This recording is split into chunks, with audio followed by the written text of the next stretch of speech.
Most stars are remembered for their brilliance, but only a few are remembered for the shadows they cast as much as the light they gave. Prince was one of those rare enigmas. To the world, he was the genius in purple, the eternal provocateur who blurred lines between genders, races, and even divinity itself. But beneath the spectacle of sequins, guitars, and ecstatic performances, there lay darker truths, truths that many still refuse to face, truths that unravel not only the man but the myth he fought to control. His story was not just about music, it was about survival in a world that wanted to own him, consume him, and redefine him against his will. Imagine this, a black man in America, small in stature but enormous in presence, wielding sexuality, rebellion, and mysticism as weapons against an industry built to exploit him. To some, he seemed untouchable, a shimmering figure of liberation. But in reality, he was constantly at war, with his record labels, with the press, with lovers, even with his own body. You cannot understand Prince without confronting the paradox that he embodied.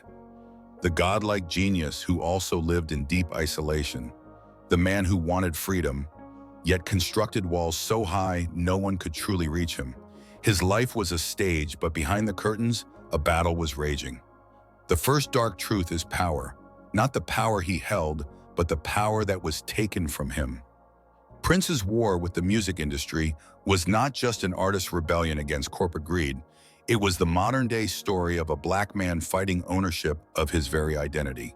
He scrawled the word slave on his face, not as a gimmick, but as a desperate declaration of the theft of his soul. When you hear those songs, raw, fiery, uncompromising, you are not only hearing music, you are hearing chains rattling. You are hearing centuries of exploitation condensed into electric guitar riffs and falsetto screams. Ask yourself, how many of us have applauded the show while ignoring the suffering it took to bring it to us? Another truth lies in the way Prince used sexuality as both liberation and shield. To the world, he was an unapologetic sensual force, making the erotic sacred and the sacred erotic. But this was also a mask. His overt sexual expression challenged a puritanical, racist culture that sought to demonize black desire. Yet it also distracted from his loneliness, his vulnerability, his fear of being ordinary. The world embraced the image of the flamboyant seducer, but in doing so, they often overlooked the human being who used spectacle to hide pain. Think about it. How many times have we confused performance with truth? How many times have we mistaken the artist's armor for his skin? And then there was the darkness of control. Prince controlled everything: his sound, his image, his collaborators, even the lives of those closest to him. To some, this seemed like discipline, even genius. But control can become a prison. It can isolate you, suffocate you, and rob you of intimacy. Prince demanded perfection, but perfection often comes at the cost of peace. Behind the charisma, he was a man deeply afraid of being betrayed, abandoned, or diminished. Those around him were pulled into his orbit, but they often paid the price for his need to command every note of his life. Have you ever known someone who was both dazzling and dangerous, who drew you in but kept you at a distance you could never bridge? That was Prince. What the world still struggles to accept is that Prince's brilliance was inseparable from his pain. His art was not a sanctuary from trauma, it was the expression of it. His battles with the industry, his obsession with control, his use of sexuality, all of it was tied to the same wound: the fear of erasure. For a black man in America, especially one as unconventional as Prince, erasure was not a possibility. It was a certainty if he did not fight. And fight he did, with every performance, every song, every outrageous act of defiance. But the cost of that fight was a loneliness that even fame could not soothe. You see, the world adored Prince's light, but it did not want to face his shadows. We applauded his rebellion, but few wanted to hear what he was rebelling against. We danced to his anthems, but we ignored the cries buried inside them. Prince's life was not just about being a star. It was about exposing the price of stardom, the toll of genius, and the fragility of a man who seemed immortal, yet was mortal all along. The question is not whether we can accept his music, but whether we can accept the truths it revealed about him, about us, about the world that both exalted and exploited him. Prince's story is often told as one of endless triumph, a man who conquered charts, crossed genres, and shattered stereotypes with nothing but raw talent and unrelenting vision. But to understand him fully, you must peer into the cracks beneath that brilliance. His second dark truth is isolation. Despite talent, the paradox of Prince was that he wanted intimacy, yet feared it. He yearned for connection, yet demanded loyalty on terms few could endure. Those who entered his world, bandmates, collaborators, lovers, often described it as both intoxicating and suffocating. To be close to Prince meant basking in genius, but it also meant surrendering pieces of yourself to his relentless need for control. In this way, his relationships became echoes of his battle with the industry, the struggle to own and not be owned, to dominate rather than be dominated. How many of us, too, have sought love only to cage it in fear of being left behind? His third dark truth was his fraught relationship with identity, not just as an artist, but as a black man in America. Prince's artistry defied categorization, and yet the industry constantly tried to define him, to box him in. He blurred gender norms with lace, heels, and eyeliner. He blurred racial boundaries by mastering genres that America often segregated: rock, funk, pop, gospel. Yet this refusal to be confined made him a target. He was too sexual for conservative audiences, too black for white rock critics, too flamboyant for those who demanded conformity. To exist as Prince was to constantly resist erasure, to insist on visibility in a world that wanted him smaller, safer, and easier to consume. His very existence was an act of defiance, but that defiance came at a cost. Consider what it meant to perform masculinity on his own terms, to embody eroticism as liberation in a society eager to demonize black male sexuality. Prince turned desire into art, but he also carried the weight of stereotypes projected onto his body. Every time he stepped on stage in purple silk and high heels, he was not just entertaining. He was challenging centuries of racial and gender expectations. But challenges bring consequences, and the constant pressure to reinvent, defend, and justify himself became another layer of exhaustion. You cannot understand Prince's music without hearing the sound of resistance, the sound of a man demanding to be free in a world that kept writing chains into his script. And then there is the truth about pain.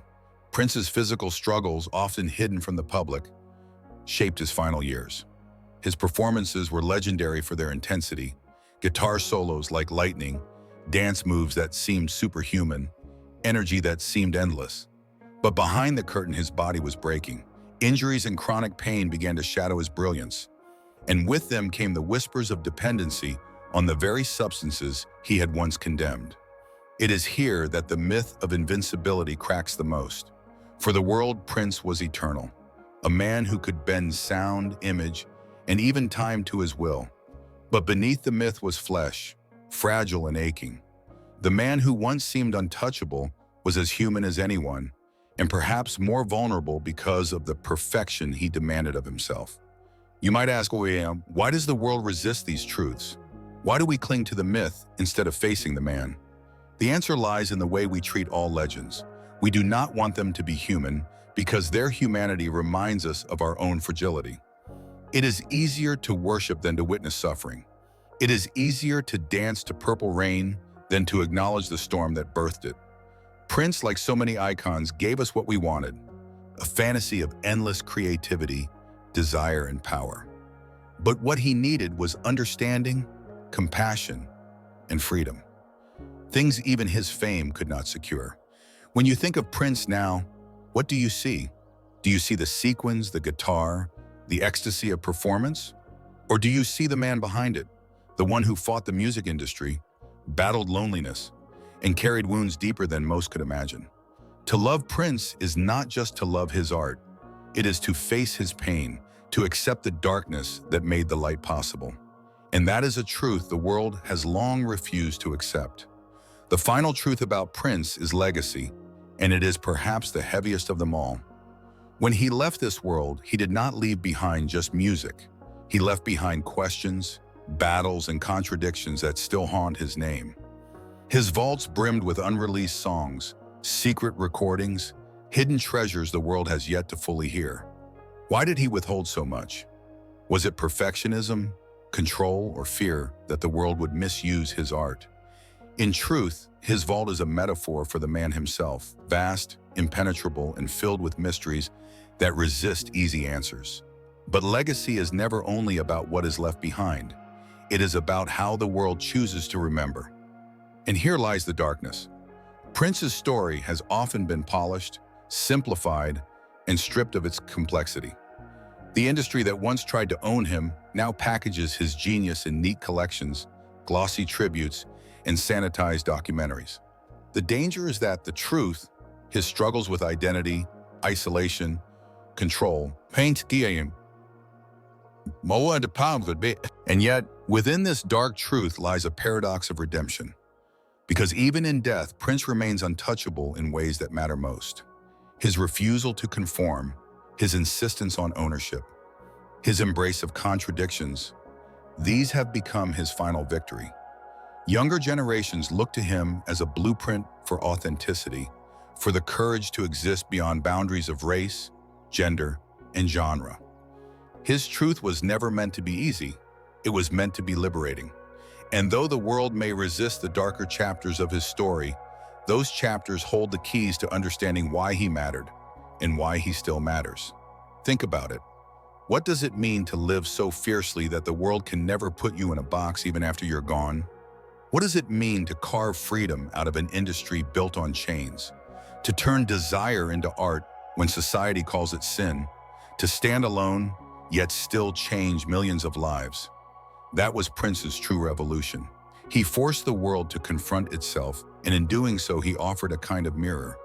One that showed us not just who he was, but who we might dare to be. His death was tragic, his flaws undeniable, his truths uncomfortable. But legends are not built on perfection. They are built on the rawness of being human, on the courage to reveal beauty and brokenness in equal measure. Prince's darkness does not diminish his light. It deepens it. Without the solitude, the battles, the pain, there would be no purple rain, no when doves cry, no fire in his voice or thunder in his guitar. To deny the darkness is to deny the man himself. And so the world is left with a choice: to continue worshiping the myth or to finally embrace the truth. That Prince was never meant to be perfect, but to be real. His artistry was not an escape from pain, but a transformation of it, a turning of wounds into sound and silence into symphony. That is the truth the world resists, and the truth it must face if his legacy is to mean anything at all. Legends may fall, but their truth always rises.